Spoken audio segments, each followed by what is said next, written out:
Hulagu Khan نے بڑے لوگ مروائے تھے، بغداد میں 20 لاکھ آدمی قتل کروایا اس نے، 20,000 نہیں میں نے کہا، ذمہ داری سے حوالہ دو، کتنے لوگ بولیے؟ 16 لاکھ آدمی اس نے تلوار سے مروایا۔ لوگوں نے نا زیر زمین تہ خانے کھودنے شروع کر دیے، 4 لاکھ آدمی تہ خانوں میں چھپ گیا اور چن چن کے مسلمان مارتا تھا۔ جب ہلاکو کو کسی نے بتایا نا 4 لاکھ بندے چھپ گئے، اس نے نہروں کے بند توڑوا دیے، دریاؤں کے بند توڑوا دیے، پانی زیر زمین چلا گیا، 4 لاکھ آدمی ڈوب کے مر گیا، 20 لاکھ آدمی مروایا۔ ایک دن ایک علاقے میں گھوم رہا تھا، لیمبو کھانے کا بڑا شوقین تھا، بازار میں گیا تو ایک لیمبو خریدا۔ اس نے دیکھا کہ بازار میں بوڑھے بچے جوان خریداری کر رہے ہیں، تو کہنے لگا ابھی بھی اتنے مسلمان زندہ ہیں، بناؤ ان کی لائنیں، قتل کرنا ہے۔ 3 لائنیں بن گئی، ایک بوڑھا آدمی بھی لائن میں آ گیا، لیمبو کھا رہا ہے، اس کو ہلکا ہلکا چوستا ہے، گھوڑے پہ بیٹھا ہے، قتل کرا رہا ہے لوگوں کو۔ ایک بابا جی پہلی صف میں تھے، جب پہلی صف قتل ہونے لگی، بابا جی پچھلی صف میں دوڑ کے ہو گئے۔ ہلاکو خان ہنس رہا ہے اس کو دیکھ کے، معاذ اللہ، جب بندہ ہوتا ہے نا کسی منصب پہ پھر وہ مذاق اڑاتا ہے دوسروں کا۔ بابا دوسری صف میں آیا تو ہلاکو خان نے وہ بھی قتل کرائی، تو بابا دوڑ کے تیسری صف میں، آخری صف کے کونے پہ جب بابا کھڑا ہو گیا نا تو سارے بندے مر گئے۔ بابے کو قتل کرنے لگا جلاد، ہلاکو کہنے لگا ٹھہر جا، کہنے لگا بابا تو تیسری صف میں آیا تھا، تیرا کیا خیال تھا بچ جائے گا؟ بابا کہنے لگا خیال نہیں، میرا یقین ہے کہ میں بچ جاؤں گا، میرا شرط یہ ہے کہ یقین ہو اندر، شرط یہ ہے کہ ہنس کے کہنے لگا ہلاکو خان کیسے؟ تو بابا کہنے لگا اگر اللہ چاہے تو بچ سکتا ہوں، اگر اللہ چاہے تو میں، بہت سارے لوگ ہیں ڈاکٹر لکھ کے دے دیتے ہیں نہیں بچے گا، وہ بچ جاتا ہے کیونکہ بچانے والا اللہ ہے، کہا اللہ چاہے تو بچ جاؤں گا۔ تو ہلاکو کہنے لگا کیسے؟ جب ایسے کیا نا، کیسے ایسے کیا نا، تو لیمبو ہاتھ سے گر گیا۔ وہ بچے پلیئر نہیں ہوتے، وہ گیند گنتی ہے تو چھلانگ لگا کے پکڑ لیتے، تو بڑا گھوڑ سوار تھا، نیزہ باز تھا، چھلانگ لگائی لیمبو کیش کرنے کے لیے۔ کیسے؟ تو کیسے بچے؟ یوں ہاتھ گھمایا، لیمبو گرا تو چھلانگ لگائی، نیچے جھکا، جب نیچے جھکا نا تو گر گیا گھوڑے سے، جو پیر تھا وہ گھوڑے کی رکاب میں الجھ گیا، گھوڑا ڈر کے دوڑ گیا۔ جب گھوڑا دوڑا تو زمین پر زور زور سے سر لگنے لگا، سپاہیوں کہتا دوڑو اس کو پکڑو، سپاہی بھی دوڑے پر گھوڑا قابو نہ آیا۔ گھوڑا اس وقت رکا جب نہ اس کا چہرہ پہچانا جاتا تھا، نہ آنکھیں سلامت تھی، نہ ناک سلامت تھی، اس کی کھوپڑی ساری اس طرح چور چور ہو گئی جیسے کسی نے ہتھوڑے کے ساتھ پیسی ہو۔ ہلاکو کی لاش سے خون بہ رہا تھا، بابا ہنس رہا تھا۔ ایک سپاہی کہنے لگا بابا تو کیوں؟ کہنے لگے میں اپنے رب کی قدرتوں پہ مسکرا رہا ہوں۔ کل من علیہ فان ویبقی وجہ ربک ذو الجلال والاکرام، کا میں نے اسے سمجھایا تھا کہ بچانے والا بچا لیا کرتا ہے۔ کہ زندگی میں جو کسی بندے کو کامیابی حاصل ہوتی ہے وہ رب تعالیٰ کی مدد سے حاصل ہوتی ہے۔ اگر رب تعالیٰ مددگار ہو تو پھر کوئی چیز بھی رستے میں رکاوٹ نہیں بنتی۔ امام مالک بیٹھے تھے ہارون رشید کے پاس، اگر آپ کو ایمان اور یقین حاصل ہو تو پھر دعا کریں اللہ اس پر استقامت عطا فرمائے، پھر اس پہ ڈٹ جائے۔ نبی پاک صلی اللہ علیہ وسلم نے فرمایا میں اس بات کا خوف نہیں کرتا کہ میری امت کمزور ہو جائے گی، اس بات کا ڈر نہیں کہ پیسے ختم ہو جائیں، نہ یہ خوف ہے کہ بھوکی مرے گی۔ حضور کس بات کا خوف ہے؟ تو نبی پاک نے فرمایا خوف یہ ہے کہ ان کا یقین کمزور ہو جائے گا۔ یاد رکھیں اگر اعتبار نہ ہو تو گھر نہیں چلتا، تو اگر اللہ رسول پر یقین کامل نہ ہو تو پھر بندہ مسجد نہیں آ سکتا، پھر اس کا دین نہیں چلتا، پھر اس کے لیے مشکل ہے نماز، پھر اس کے لیے مشکل ہے راہ خدا میں خرچ کرنا۔ میرے نبی پاک نے فرمایا یوں نہ کہا کر کہ یا اللہ چاہے تو دے چاہے تو نہ دے، جب مالک سے مانگ تو کہا کر یا اللہ تجھی سے مانگنا ہے، میں لے کے اٹھوں گا، تو مجھے دے گا۔ فرمایا جتنا تیرا یقین کامل ہوگا اتنا ہی اللہ تجھے جھولی بھر کے عطا فرمائے گا۔ کمزور سا مسلمان، لڑکھڑاتا سا مسلمان دیکھتا ہوں کرتا ہوں، اور یہ بھی نہ دیکھا کریں بھائی ایمان یقین کو استقامت کے درجے پہ لیں، یہ نہ دیکھا کریں کہ وہ کیسے دے گا، وہ کسی وسیلے کا محتاج نہیں ہے، وسیلے کو پسند کرتا ہے پر وسیلے کا محتاج وہ بغیر وسیلے کے بھی دے دیتا ہے۔ ہر آدمی ماں باپ کے ذریعے پیدا ہوتا ہے، اگر پیدا کرنا چاہے تو جناب عیسیٰ کو بغیر باپ کے پیدا کر دیتا ہے، اگر پیدا کرنا چاہے تو حضرت آدم کو بغیر ماں اور باپ کے پیدا کر دیتا ہے. جب یقین رکھیں, یقین, قرآن مجید پڑھیے. حضرت موسیٰ علیہ السلام فرعون کے دربار میں کھڑے ہیں, چاروں جانب دشمن ہی دشمن ہے. جادوگر آ گئے, انہوں نے سانپ چھوڑے. حضرت موسیٰ کے ہاتھ میں ڈنڈا تھا. حضرت موسیٰ کہتے ہیں یا اللہ کیا کروں؟ تو اللہ تعالیٰ نے فرمایا اپنا عصا پھینک دو. کہنا چاہیے تھا نا کہ یا اللہ ایک ہی تو شے ہے, اتنے سانپ ہے, بچانے کے لیے ڈنڈا ہے, وہ پھینک دوں. ڈنڈا پھینکا جاتا ہے, سانپ کو دیکھ کر کے قابو کیا جاتا ہے. یہ میرا اور آپ کا ذوق ہے نا, لیکن انبیاء کرام کا انداز ملاحظہ کیجئے میرے عزیزو. اللہ فرماتے ہیں ڈنڈا, اے موسیٰ ڈال دے اپنا عصا. پہلے نہیں فرمایا کہ سانپ بن جائے گا, فرمایا بس تو ڈال دے. میں اور آپ ہوتے ہیں تو سانپ سامنے ہے, ڈنڈا ہاتھ میں ہے, ہم کہیں گے عجیب بات ہے, یہی تو دفاع کی چیز ہے, اسی کو ڈال دوں تو بچوں گا کیسے؟ کہا ڈال دو. تو حضرت موسیٰ نے ڈال دیا. کہا میرے رب کا حکم ہے تو میرے لیے بہتر ہی ہوگا. اللہ فرماتے ہیں جب موسیٰ نے ڈالا تو میں نے اس ڈنڈے کو, اس عصا کو اژدہا بنا دیا. اب کبھی عصا بھی اژدہا بنے, کبھی چھڑی بھی بہت بڑا اژدہا بنی ہے, لیکن قرآن کہتا ہے جناب موسیٰ نے ڈالا تو اللہ نے اژدہا. بلکہ اس سے پیچھے چلیے, عورتیں کمزور یقین کی ہوتی ہیں نا. جناب موسیٰ پیدا ہوئے تو اللہ فرماتے ہیں میں نے موسیٰ کی ماں کے دل میں بات ڈالی, ماں کے دل میں, صندوق میں ڈال کے تو اس کو دریا میں بہا دے. اور بھائی صندوق میں کہہ سکتے ہیں نا آکسیجن کیسے جائے گی, اور دریا میں بچے بچنے کے لیے ڈالے جاتے ہیں کہ ڈوبنے کے لیے ڈالے جاتے ہیں. ماں کے دل میں یقین کمزور نہیں تھا ماں کا. انبیاء کے ماں باپ موحد ہوتے ہیں, دین کو ماننے والے. ماں کے دل میں اللہ نے بات, اللہ قرآن میں کہتے میں نے وحی کی, میں نے القاء کیا, میں نے بات ڈالی. حضرت موسیٰ کی ماں کہتی ہے میں نے ڈال کے نا سمندر میں بیٹا, میں نے سمندر میں بیٹا ڈال کے صندوق میں بند کر کے رب کے حوالے کیا. آپ فرماتے ہیں میرے مالک کا بھروسہ کیا تو پھر میرے مالک کا کام دیکھو, کمال دیکھو. میں نے دریا میں ڈالا, اللہ نے فرعون کے گھر میں میرے بیٹے کی پرورش کرا دی.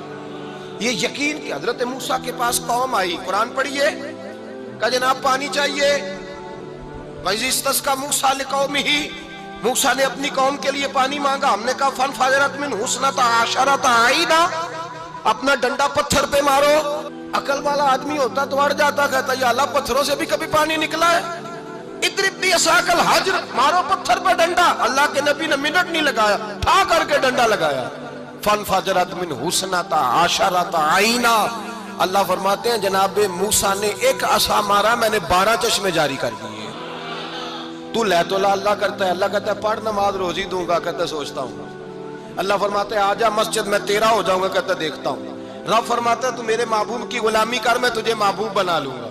تو کہتا ہے تھوڑا بڑا ہو کے داڑھی رکھنی ہے, ابھی سیانا ہو کے میں ذرا سرٹیفکیٹ لے لوں اسرائیل سے کہ کتنے سالوں کے بعد آئیں گے, پھر شروع کروں گا. پروگرام بنا رہا ہے, ابھی تو ارادے میں ہے. اللہ کے پیغمبر کا ڈنڈا, اور اس سے زیادہ آگے بات ہو گئی. پیچھے فوج لگی ہوئی ہے فرعون کی, مجمع ہے, ہزاروں لاکھوں کا لشکر لے کے, تلواریں, نیزے. فرعون پیچھے, آگے دریا آ گیا. حضرت موسیٰ علیہ السلام کھڑے ہیں, اب کدھر جائیں؟ اللہ پاک نے فرمایا مارو ڈنڈا. کہاں؟ پانی پہ ڈنڈا مارو. اب حضرت موسیٰ علیہ السلام پانی پہ ڈنڈا مارے تو پانی ابھرے گا, اس سے زیادہ کیا ہوگا؟ پہلے پتھر پہ ڈنڈا مروایا تو پانی نکلا, اب پانی پہ ڈنڈا مروایا. فَإِذْ فَرَقْنَا بِكُمُ الْبَحْرَ فَأَنْجَيْنَاكُمْ وَأَغْرَقْنَا آلَ فِرْعَوْنَ. اللہ فرماتے ہیں موسیٰ نے پانی پہ ڈنڈا مارا تو میں نے پانی میں رستے بنا دیے. ایک جگہ ڈنڈا مارا تو پانی نکل آیا, دوسری جگہ عصا مارا تو پانی خشک ہو گیا. 12 چشمے بن گئے, 12 رستے بن گئے دریا میں سے.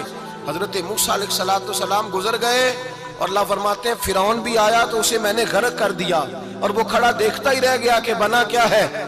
جب یقین کامل نصیب ہوتا ہے, اعتماد کی دولت اللہ دیتا ہے, جب انسان کو یہ انشراح صدر ہو جاتا ہے کہ میری نجات خدا کے حکم میں ہے اور رسول اللہ کے قدموں میں ہے, جب اسے یہ انشراح حاصل ہوتا ہے تو پھر نماز کا لطف آتا ہے.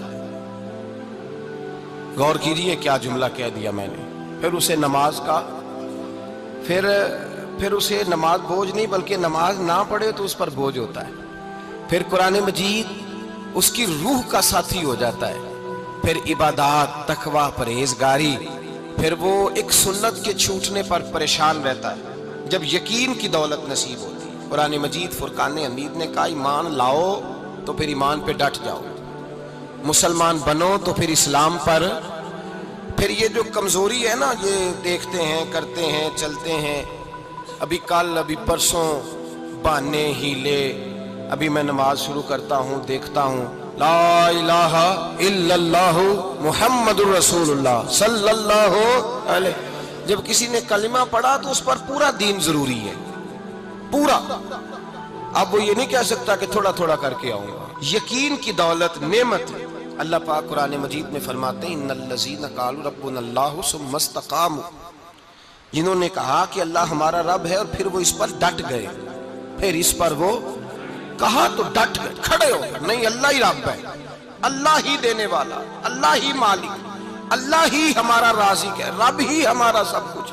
جب ڈٹ گئے تو فرمایا تتنزل علیہم الملائکہ، پھر میں ان کی مدد کے لیے آسمان سے فرشتوں کا نزول فرمایا کرتا ہوں۔ فرشتے کیا کہتے ہیں؟ اللہ تخافوا ولا تحزنوا، غم نہ کرنا، خوف نہ کھانا، وابشروا بالجنۃ التی کنتم توعدون، ہم تو تمہیں اللہ تبارک و تعالیٰ کی اس جنت کی خوشخبری دینے آئے ہیں جس کا رب نے تمہارے ساتھ وعدہ کیا ہوا ہے۔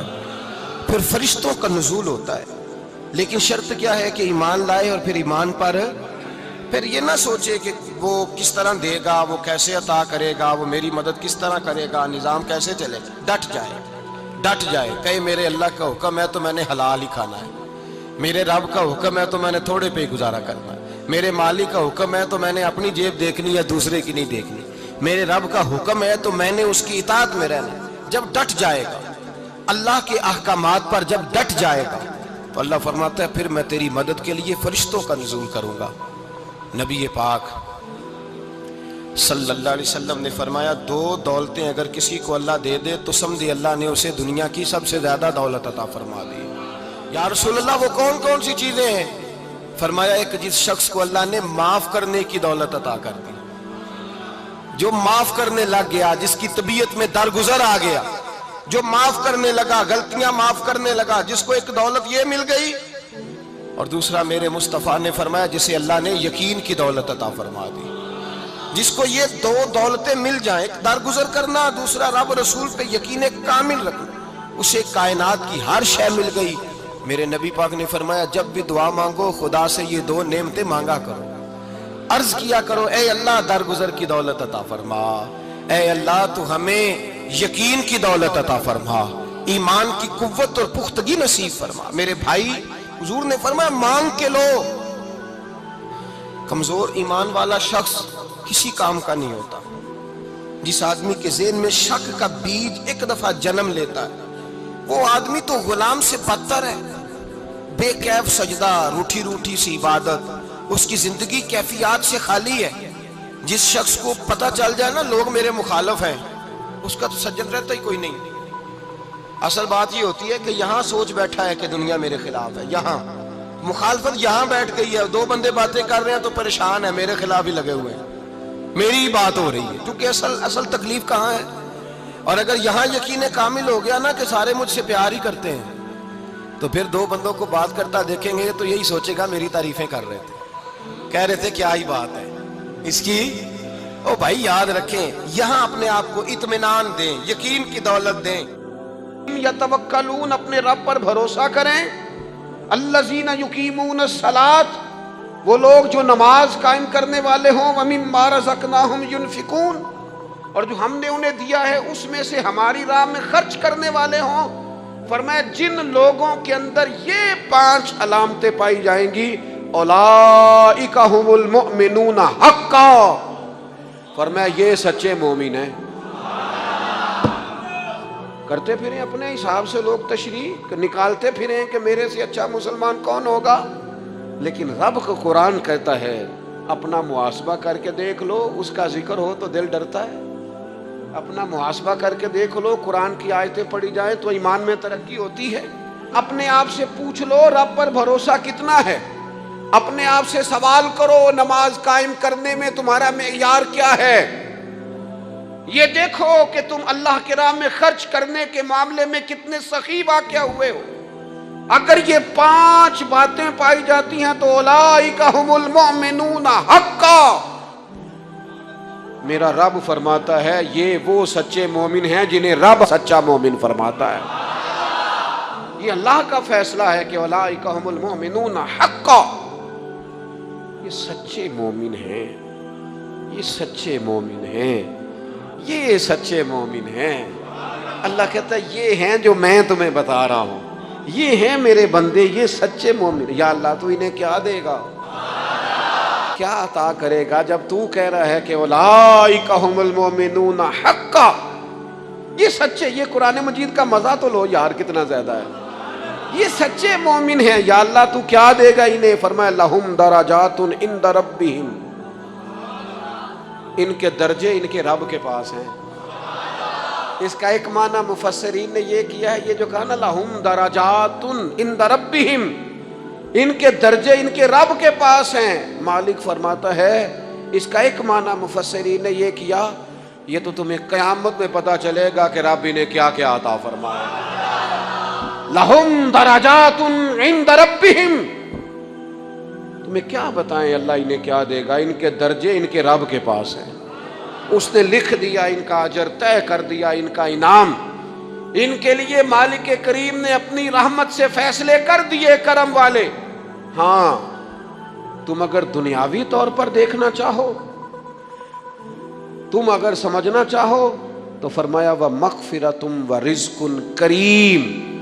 ان کے درجے ہیں ان کے رب کے پاس اور ان کے لیے بخشش ہے. جو خطائیں ہو گئیں بھول کے وہ اللہ معاف کر دے گا, ان کے لیے بخشش ہے. اور یہ مت سمجھنا کہ صرف آخرت میں ہی نتیجہ ملے گا, یہ مت سمجھنا صرف بخشش ہی ملے گی, یہ مت سمجھنا کہ صرف اخروی زندگی ہی بہتر ہوگی. وَرِزْقٌ کریم, فرمایا ان کے لیے عزت والی روزی ہے. ہوئے ہوئے ہوئے, اللہ کرے آپ سمجھیں قرآن مجید کا مزہ. وَرِزْقٌ کریم, انہیں میں باعزت رزق عطا کروں گا. روزی بھی ملے گی پر کہیں رسوا نہیں ہونا پڑے گا, روزی ملے گی پر ذلت والی نہیں. وَرِزْقٌ کریم, کبھی پلٹ کے دیکھو نا رب کے بندوں کی شان. اللہ انہیں رزق عطا فرماتا ہے تو عزت والا عطا فرماتا ہے. وقار والی روزی میں دوں گا, وقار والی. بس تم 5 چیزیں پیدا کرو اپنے اندر. ایک تو یہ دیکھو جب رب کی یاد ہوتی ہے تو دل ڈرتا ہے کہ نہیں, قرآن پڑھا جاتا ہے تو ایمان مضبوط ہوتا ہے کہ نہیں, تمہارا رب پر بھروسہ کتنا ہے, اعتماد خالق کتنا ہے, یہ اپنے اندر پیدا کرو. اور فرمایا نماز قائم کرو, اللہ کے راستے میں خرچ کرو. تم یہ 5 چیزیں پیدا کرو, رب کہتا ہے مومن بھی تم پکے ہو, درجے بھی بڑے دوں گا, جو خطائیں غلطی سے ہو گئیں وہ معاف بھی کر دوں گا. وَرِزْقٌ کریم, روزی ملے گی عزت والی. یہ کامل مومن کی نشانیاں قرآن مجید سورہ انفال میں بیان. ہم نا بعض ایسی چیزوں کا آہستہ آہستہ شکار ہوتے جا رہے ہیں جن میں ہمیں انتہائی زیادہ سمجھداری کی ضرورت ہے, معاملہ فہمی کی ضرورت. بندہ مومن کیا ہوتا ہے, اس کی علامتیں ہوتی ہیں, اس کی شانیں ہوتی ہیں. مومن کا ایک اپنا وقار ہوتا ہے, اس کی اپنی ایک الگ وزاداری ہوتی ہے, اس کا ایک اپنا اللہ تبارک و تعالیٰ نے سٹیٹس بنایا ہوتا ہے. ہمیں اپنا معیار قائم کرنا چاہیے, اور معیار وہ قلب سے قائم ہوگا, وہ روح سے قائم ہوگا, وہ باطن سے قائم ہوگا. بندہ مومن کا مقام سب سے پہلے اسے خود پتا ہونا چاہیے کہ میرا توکل کتنا مضبوط ہے. اسے خود پتا ہونا چاہیے. مجھے نہیں پتا آپ میں سے فجر کس کس نے پڑھی ہے, مجھے تو اپنا پتا ہے. یہ ہمیں خود پتا ہونا چاہیے کہ ہمارا معیار کیا ہے نماز کے معاملے. میں نہیں جانتا آپ کی جیبوں میں کتنا ہے اور آپ کتنا اللہ کی راہ میں خرچ کرتے ہیں. یہ بندے کا رب سے رشتہ ہے, یہ آپ جانے, آپ کا خدا جانے, میں جانوں, میرا رب جانے.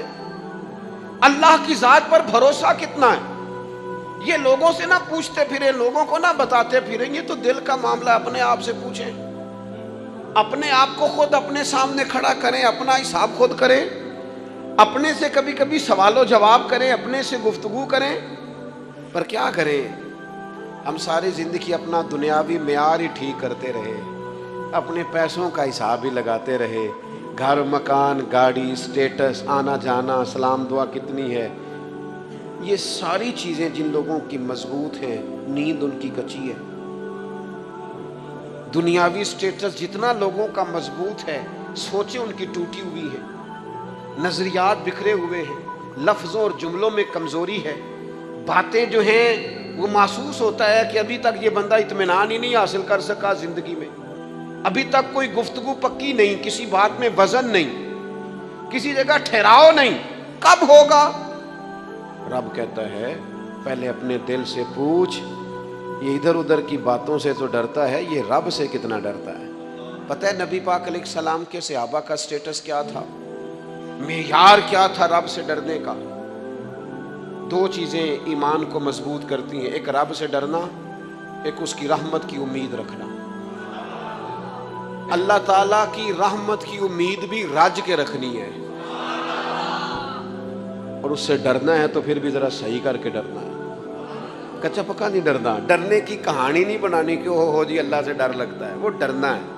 اس ڈرنے سے مطلب ہو کہ اعمال سنوریں، اخلاق کردار کے معاملے میں انسان مضبوط ہو جائے، دیانتدار ہو جائے، سچائی والا ہو جائے، صبر و تحمل والا ہو جائے۔ امید بھی رج کے رکھنی ہے، ڈرنا بھی رج کے ہے۔ ایک بات ہے سیدنا عمر کی، شیر کی باتیں شیروں جیسی، حضرت فاروق اعظم کی ایک بات اس مضمون پر بڑی طاقتور ہے۔ حضرت عمر فرمایا کرتے تھے مجھے اپنے رب کی رحمت سے امید اتنی ہے کہ نبیوں رسولوں پیغمبروں کے بعد اگر یہ اعلان ہوا نا کہ ساری دنیا کے لیے فیصلہ اور ہے، ایک بندہ صرف جنت میں جائے گا، تو حضرت عمر کہتے ہیں مجھے پکا یقین ہے رب بڑا مہربان ہے، عمر کو جنت دے گا۔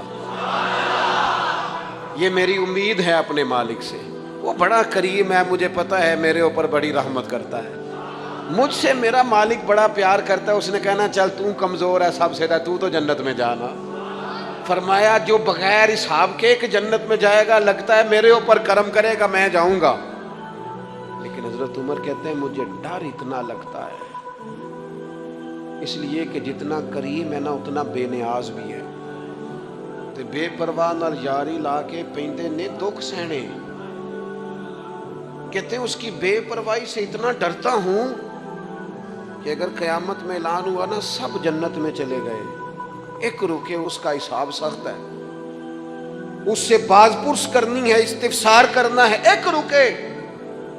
حضرت عمر کہتے ہیں مجھے ڈر لگتا ہے کہ وہ بندہ میں ہی ہوں گا جسے روک لیا جائے، کہ تو ٹھہر پہلے تیرا حساب لمبا ہے۔ امید بھی رج کے اور خوف بھی رج کے۔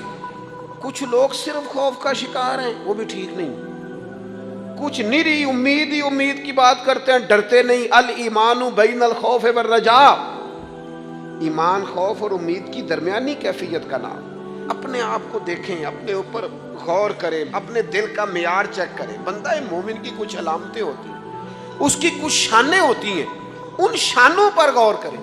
ہم نہ جب تک اپنے باطن کو مضبوط نہیں کر لیتے، جب تک ہم روحانیت کی مضبوطی اپنے اندر پیدا نہیں کر لیتے، اور جب تک ہم روحانی طور پر طاقتور نہیں ہو جاتے، آپ لاکھوں روپے کا جوڑا پہن لیں اور آپ کا قد بڑا اونچا ہو اور آپ کا چہرہ بڑا روشن ہو، لیکن اندر اگر نور نہیں ہے نا میرے دوست، تو لوگ تو ہو سکتا ہے آپ کی فوٹو بڑے شوق سے کھینچیں کہ بڑا قد کاٹ ہے، لیکن آپ بے قرار ہیں۔ آپ کو پتہ ہے کہ اس مہنگے لباس کے اندر میرا دم گھٹ رہا ہے، آپ کو محسوس ہوتا ہے کہ اس کشادہ مکان کے اندر بھی مجھے بے قراری محسوس ہوتی، آپ اپنے اندر ایک عجیب سی تکلیف محسوس کرتے ہیں، لیکن اگر آپ کا باطن مضبوط ہو جائے، اللہ پہ بھروسہ ہو جائے، زندگی اس کی بارگاہ میں جھکنے والی ہو جائے، رسول پاک کے دروازے کی گدا بن کے بندہ جینا شروع کر دے، آپ یقین کریں سادے کپڑوں کے اندر بھی کئی دفعہ بندہ محسوس کرتا ہے یار میرا لباس تھوڑا سا سستا ہے، پر اللہ تعالیٰ نے جو مجھے ایمان عطا کیا ہے وہ سب سے زیادہ مہنگی چیز ہے، وہ سب سے زیادہ طاقتور چیز ہے۔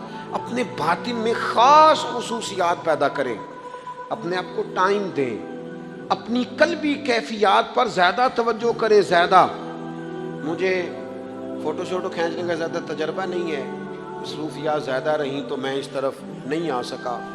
ایک بچے نے مجھے، ایک دوست نے ایک دن بتایا کہ وہ تصویر کھینچنے کے بعد پھر اس پر کچھ کام ہوتا ہے تو فوٹو اور زیادہ سونی لگنے لگ جاتی. اس نے بات کر دی، میں نے سن لی، وہ بات کر کے گزر گیا. تھوڑی دیر کے بعد مجھے کہنے لگا پریشانی ہے. میں نے کہا نہیں. کہنے لگا میں نے ایک سادی سی بات کی تھی، پتہ نہیں کوئی آپ تو کہیں کھو گئے. اس کے بعد میں نے 2-4 باتیں کی ہیں پر آپ نے ہاں نہ ہی نہیں کی، توجہ نہیں کی. میں نے اسے کہا، میں نے کہا پتر تو آکھیا ہے فوٹو تے تھوڑی محنت ہو جائے تو سونی لگن لگ جاندی. تے میں سوچن لگ پیا جے بندہ تھوڑی جی محنت دل تے بھی کر لے، تھوڑی جی محنت نہ دل تے کریے تے جے کدے وہ سونا ہو جائے نا، پاک ہوویں تے پاک ہی ملدا ہی، تے بنا پاکوں پاک نہیں ملدا. سارے جسم دے دھون دے نالوں اکو دھولا ہے ٹکڑا دل دا. اگر تھوڑی سی محنت روح پہ ہو جائے، تھوڑی سی اندر تھوڑی توجہ کرے، وہ اگر تھوڑا چمکدار ہو جائے نا، کچھ غلاظتیں، کچھ نفرتیں، کچھ قدورتیں، کچھ عداوتیں، کچھ تکبر، کچھ حسد، کچھ بددیانتیاں، کچھ یہ چیزیں تھوڑی نکل جائیں، آپ یقین کریں بڑا چمکدار ہو جائے دل، بڑا سونا ہو جائے، بڑا حسین ہو جائے. یہ باطن ٹھیک ہو جائے نا تو اللہ کی ساری مخلوق حسین لگنے لگ جاتی ہے. بندے کو نا کچھ عجیب سی کیفیات سے اللہ مالا مال کرتا ہے. اسے کوئی اللہ تعالیٰ ایسا انشراح صدر دیتا ہے، دل کو ایسا ٹھنڈا کرتا ہے، سکون نصیب ہو جاتا ہے. نبی اکرم نور مجسم شفیع معظم صلی اللہ تعالیٰ علیہ وآلہ وسلم سے پوچھا گیا، یا رسول اللہ ایمان کیا ہے؟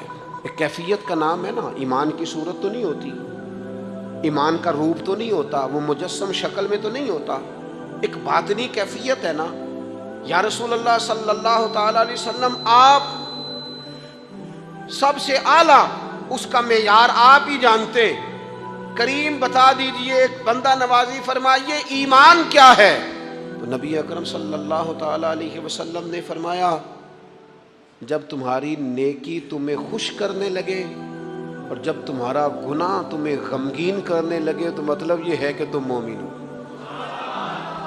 اور اگر گناہ کر کے بھی تم غمگین نہیں ہوتے، تکبر کر کے بھی تم غمگین نہیں، حسد کر کے بھی غمگین نہیں، حرام کھا کے بھی غمگین نہیں، لوگوں کا دل توڑ کے بھی غمگین نہیں، کسی کے حق پہ قبضہ کر کے بھی تمہیں غم کوئی نہیں، بہت سارے لوگوں کو بیوقوف سمجھ کر، نادان سمجھ کر، احمق کہہ کر، جاہل کہہ کر، عزتیں اتار کر بھی تم غمگین نہیں ہوتے، تو اس کا مطلب ہے تم نے معیار ایمان کو نہیں پایا. حضور فرمانے لگے نیکی خوش کرے اور گناہ تجھے غمگین کرے. آپ یقین کریں اب نہیں کرتا لوگوں کو گناہ غمگین. لوگ کسی بندے کا دل توڑ کے، اس کی عزت اتار کے، اسے پریشان کر کے، جھڑک کے کہتے ہیں آیا تھا بندہ سنائیا میں نے 4، وہ تو نے گناہ کر کے اب تو بتا رہا ہے. کسی کو ڈانٹ ڈپٹ کے دل توڑ کے کہانیاں سنا رہا ہے، چلاکیاں کر کے اور تیزیاں دکھا کے. یہ تو بندہ مومن کی شان نہیں ہے. میرے کریم نے تو فرمایا نیکی تجھے سکون دے، اور جب تو گناہ کر کے غمگین ہو تو اس کا مطلب ہے تم مومن ہو. تو فوراً عرض کی یا رسول اللہ پھر بتا دیں گناہ کیا ہوتا ہے؟ تو حضور فرمانے لگے جو چیز تیرے دل میں کھٹکے وہی تو گناہ ہے. وہ جو چبھ رہی ہے نا، مومن کے دل میں غلطی چبھتی ہے، کھٹکتی ہے، اسے پریشان کرتی ہے یہ غلطی. اگر وہ چبھتی ہے تو پھر اس کا مطلب ہے وہ گناہ ہے. آج کل نا لوگوں نے گناہ کو گناہ سمجھنا چھوڑ دیا. کسی نے کہا تھا جنوں کا نام خرد رکھ دیا، خرد کا جنوں. جو چاہے آپ کا حسن کرشمہ ساز کرے، آپ جو چاہیں نام رکھیں، جو آپ کی طبیعت آئے آپ وہ کام کریں، آپ اپنی مرضی سے نیکی اور بدی کا معیار قائم کر لیں، یہ ٹھیک نہیں ہے. اللہ کے رسول صلی اللہ تعالیٰ علیہ وسلم نے جو آئینہ ایک بندہ مومن کے لیے بنایا ہے، اس آئینے کو ہمیشہ برقرار رکھا جائے. اپنے اندر وہ علامات تلاش کی جائیں جو ایمان کے بعد مومن کے اندر تبدیلیاں آتی ہیں، قلبی طور پر، روحانی طور پر اور اخلاقی طور پر. میں دیکھتا ہوں آج کل نا ہمارے ہاں سب سے زیادہ جس چیز کا فقدان ہے وہ محبت ہے. ہمارے لہجے، ہمارا انداز، ہمارا طریقہ، ہمارا اٹھنا بیٹھنا، اس کے اندر نہ محبت نہیں. ہم نہ لہجے الفت والے نہیں، مزاج محبت والا. کسی جگہ یار کوئی چلو پنجابی بندے ہیں، ایک دیسی گل تو ہم سنانے میں مزہ آئے گا. وہ ایک جگہ نہ کہیں ہم بیٹھے تھے ایک دفعہ، تو کسی شخص نے کسی سے کو لینی دینی تھی چیز، تو اس نے بات کی. تو آپ کو پتہ ہے وہ ریٹ لینے والا بہت زیادہ مانگ لیتا ہے اور دینے والا کوشش کرتا ہے صفر سے شروع کروں، نیچے سے ریٹ دیتا ہے. اس نے کوئی بات کی، ریٹ تھوڑا بتایا، تو سامنے والا ناراض ہو گیا. کہنے لگا تو کس طرح کا بندہ ہے، کنج دی گل کی تھی. اب یہ جو ریٹ لگانے والا تھا اس نے بڑا حسین بات کی، وہ بندہ جواب میں بڑے غصے میں آ گیا. اس نے تلخ لبو لہجہ، لگتا تھا تھوڑی دیر کے بعد اٹھ پڑے گا، گریبان تامے گا. تو آج کے کہنے لگا یار وہ لینا دینا تے مقدرہ ہے، گل تے پیار نال کر. میں نہ جناب شاعر مزاج آدمی نہ کئی دفعہ پورا فدا ہو جاتا ہے. میرا دل کرے اس بندے کے ہاتھ چوم لو، اس نے کمال بات. اس نے کہا لینا دینا تے گل تے پیار نال کر یار، 2 گھڑیاں دا بہن ہے، ذرا پیار سے بات کر. کیا ہو گیا تجھے، ملنے آئے ہیں، غنیمت جانیے مل بیٹھنے کو، جدائی کی گھڑی سر پر کھڑی ہے، ابھی الارم بجے گا اٹھ کے تو اپنے گھر میں اپنے گھر. وہ بات تو پیار سے کر، وہ بول تو محبت کے ساتھ. سودا دینا بیچنا لینا الگ بات، وہ تو بولا تو ٹھیک کر، تیرا لہجہ تو ٹھیک ہو، تیری گفتگو تو ٹھیک ہو. لو سنو نا کیا کہا مدینے والے محبوب نے، کیا بات ہے میرے کریم رسول کی. حضور نے بات کھول کر بیان کر دی، مشکات میں موجود ہے. حضور فرمانے لگے اللہ کو ماننے والا، میرا کلمہ پڑھنے والا، فرمایا جو مومن ہوتا ہے نا، مومن ہوتا ہی الفت والا ہے، مومن ہوتا ہی محبت والا ہے. مومن اور محبت یہ لازم و ملزوم ہے. مومن اور محبت یہ ایک چیز کے 2 نام ہیں. حضور فرمانے لگے، مشکات میں حدیث ہے، فرمایا مومن ہوتا ہی محبت والا ہے. فرمایا اس بندے میں کوئی خیر ہی نہیں، نہ کسی سے پیار کرے نہ کوئی اس سے پیار کرے. جو نہ پیار کرے نہ اس سے پیار کیا جائے، اس میں خیر ہے ہی کوئی نہیں. مومن جو ہے نا، مومن وہ پیار کرتا بھی ہے اور مومن سے پیار کیا بھی جاتا ہے.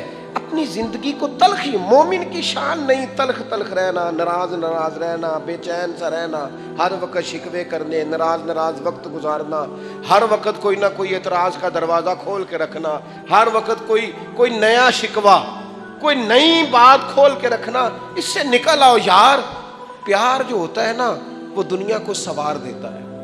محبت جو ہوتی ہے نا اس کے اندر بڑا مزہ ہوتا ہے، اس میں بڑا کیف ہوتا ہے. اس لیے اپنے لہجوں سے تلخیوں کو نکالیں. ہمارے ہاں نا ایک بہت بڑا مسئلہ ہے، بالخصوص ہم جو صوفیاء کی جماعت ہے نا، اس میں بعض لوگوں کا خیال ہے کہ میں نا فلاں درود پاک پڑھوں گا تو نبی پاک کے قریب چلا جاؤں گا. کوئی شک نہیں، درود پڑھنے سے حضور کا قرب ملتا ہے. بعض لوگوں کا خیال ہوتا ہے کہ نعت شریف کی برکت سے محبوب کے قریب جاؤں گا. کوئی شک نہیں، نعت پڑھنا اور نعت سننا یہ بندے کے دل کو حضور کی محبت کے اندر بڑا مضبوط کر دیتا ہے.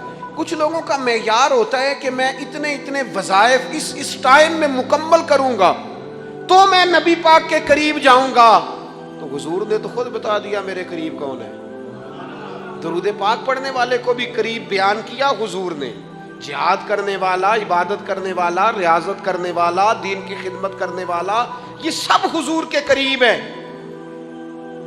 پر نبی پاک علیہ السلام نے فرمایا تم میں سے، یہ بخاری ہے، فرمایا تم میں سے میرے یہاں میرے قریب سب سے محبوب وہ شخص ہے جس کے اخلاق زیادہ اچھے، جس کا رویہ لوگوں کے بارے میں ٹھیک ہے، جس کی نیتیں، ارادے، لہجے لوگوں کے حق میں نرم ہے، وہ میرا محبوب ہے. حضور فرماتے ہیں میرا محبوب ہے، میرا وہ پیارا بندہ ہے، وہ میرا محبوب ہے امتی. تو حضور کا محبوب بننے کا بہترین طریقہ یہ ہے کہ اپنا اخلاق ٹھیک کیا جائے. ایک بات اور کرنی ہے، جو دور میرا اور آپ کا دور ہے نا، یہ تیز لوگوں کا دور ہے، چالاک لوگوں کا دور ہے. لوگ ایسی بات سناتے ہیں کہ بندہ حیران ہو جاتا ہے. چالاک مزاج، تیز طبیعت. میں نے اپنی زندگی میں بڑے بڑے تیز لوگ ناکام ہوتے دیکھے اور بڑے بڑے بھولے بندے سیدھے سادے، لیکن ان لوگوں کو اللہ تعالیٰ نے اتنا نوازا ہے، اتنا کرم فرمایا ہے۔ لو سنو، ترمذی ہے، نبی اکرم صلی اللہ تعالیٰ علیہ وسلم نے فرمایا جو مومن ہوتا ہے نا وہ بھولا بالا ہوتا ہے اور شرافت والا ہوتا ہے۔ بلکہ ایک حدیث میں تو حضور فرماتے ہیں مومن اتنا بھولا ہوتا ہے کہ سامنے والا اسے بیوقوف سمجھنے لگ جاتا ہے، اس کا خیال ہوتا ہے اسے تو عقل ہی کوئی نہیں، مومن بھولا بھالا۔ اور ایک حدیث میں یہ بھی لفظ ہیں کہ جنت میں اکثر بھولے بھالے لوگ جائیں گے۔ یہ جو تیزیاں ہیں نا، انسان کا سمجھدار ہونا اور بات ہے، انسان کا تدبر والا ہونا، فہم و فراست والا ہونا اور بات، لیکن چلاک ہونا، مکار ہونا، شیشے میں اتارنا، لوگوں کو اپنے قابو میں کرنے کی کوشش کرنا، اس کو شریعت پسند نہیں کرتی۔ تو نہ بندوں کو چلاکی کر کے قابو نہ کر، محبت سے قابو کر، اخلاق سے قابو کر۔ تو اپنے انداز بڑی بڑی عجیب داستان سرائی کر کے لوگ دنیا کو جیتنا چاہتے ہیں، اس سے انسان کے اندر کمزوری آتی ہے۔ کچھ جگہ ایسی ہوتی ہیں جہاں تیزیاں، مجھے ایک بات میرا بڑا دل کر رہا ہے، کر لوں، ٹائم تھوڑا رہ گیا ہے۔ حضرت خواجہ معین الدین صاحب چشتی رحمۃ اللہ علیہ نا، خواجہ قطب الدین صاحب بختیار کاکی رحمۃ اللہ علیہ سے ملنے کے لیے یہاں آئے دلی میں، اپنے مرید سے ملنے۔ سب لوگوں سے ملاقات ہوئی تو ایک شخصیت ایسی تھی جن سے خواجہ صاحب کا خیال تھا ملاقات ہوگی، لیکن ملاقات نہ ہو سکی۔ خواجہ صاحب خود ملنے چلے گئے، وہ بھی کوئی دینی تعارف رکھتے تھے۔ آپ نے فرمایا ملنے کیوں نہیں آئے؟ وہ کہنے لگے کیسے ملنے آتا، یہاں میرا بڑا روب تھا، مجھے لوگ جانتے تھے، لیکن آپ نے قطب الدین کو یہاں بٹھا دیا ہے، سب لوگوں کی توجہ ہی ان کی طرف ہو گئی ہے، تو میں کیسے ملنے آتا؟ خواجہ معین الدین صاحب رحمۃ اللہ علیہ خواجہ قطب صاحب سے فرمانے لگے بیٹے کسی کا دل توڑ کے کام نہیں کیا جاتا دین کا، تو سامان باندھ چلے، تو میرے ساتھ اجمیر چل، دلی رہنا ہی نہیں۔ انہوں نے کہا حضور جو حکم ہو۔ انہوں نے سارا سامان سمیٹا، اونٹوں پہ رکھا، روانگی ہونے لگی۔ جب دلی سے باہر نکلے نا شہر سے، تو سارا شہر امڈ آیا، حتیٰ کہ بادشاہ وقت بھی منتیں کر رہا ہے، لوگ رو رہے ہیں حضور خواجہ قطب کو نہ لے کے جانا۔ اس شخص کے درد نے پورے شہر کو درد والا بنا دیا، اس کی تہجد کے وقت کی دعاؤں نے بڑے لوگوں کو مصلی پہ کھڑا کر دیا۔ اس شخص کا اللہ پر بھروسہ بڑے لوگوں کو ایمان کو تقویت دیتا ہے۔ حضور مہربانی کریں نہ لے کے جائیں۔ اتنے سارے لوگ رونے لگے اور رنگ اور ہو گیا۔ حضرت خواجہ معین الدین صاحب فرمانے لگے پتر سامان اتارو، مصلی بچھاؤ، دلی میں رہنا ہے۔ یہ بھی ایک پیغام ہے، اسے بھی آپ نے یاد رکھنا ہے۔ خواجہ قطب الدین صاحب کہنے لگے حضور آپ نے فرمایا تھا کسی کا دل توڑ کے نہیں رہنا۔ فرمانے لگے اتنے سارے لوگوں کا دل ٹوٹنے سے بچاتے بچاتے کسی ایک کا ٹوٹ بھی جائے تو خیر ہے، اب کسی ایک کا دل بچاتے ساری دنیا کا دل توڑ دیں۔ اللہ کرے آپ کو اس بات کی بھی سمجھ آئے۔ ہم نا بعض اوقات کسی ایک کا دل بچاتے، ایک کا، صرف اپنا گھر بچاتے ساری دنیا توڑنے لگے ہو، صرف ایک شخص کی رضا کی خاطر ساری دنیا کو توڑ دو گے۔ ایسا نہ کرنا اپنی زندگی میں۔ یہ مت دیکھنا کہ کسی ایک دو تین بندوں کے نفع کے لیے امت کا، قوم کا، ملت کا نقصان کر دو، یہ کام کبھی نہ کرنا۔ ذاتی مفادات کو ہمیشہ چھوڑ کے قومی، دینی اور ملی مفادات کو مقدم رکھنا۔ جو لوگ قومی مفادات کی بات کرتے ہیں نا، وہ لوگ دنیا کے اندر خیر بانٹا کرتے ہیں، لیکن ہم اکا دکا چند ایک لوگوں کی خوشنودی کے لیے پوری ملتوں کو تباہ کرتے ہیں۔ یہ کام کبھی نہ کرنا۔ اللہ ہمیں سمجھنے کی توفیق عطا فرمائے۔